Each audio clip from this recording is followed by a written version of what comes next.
ఎంతో తీపని చెబుతూ ఉన్నాయి.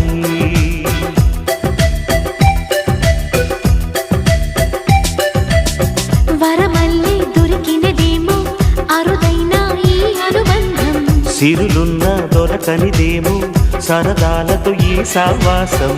చిరకాలం చిగురులు వేస్తూ ఎదగాలి, ఏ చింత చింతకు రాని అందాల ఈ సందడి. ఎన్నో ఎన్నో రాగాలుండే సంగీతం కాదా చలాకి నవ్వుల కేరింత.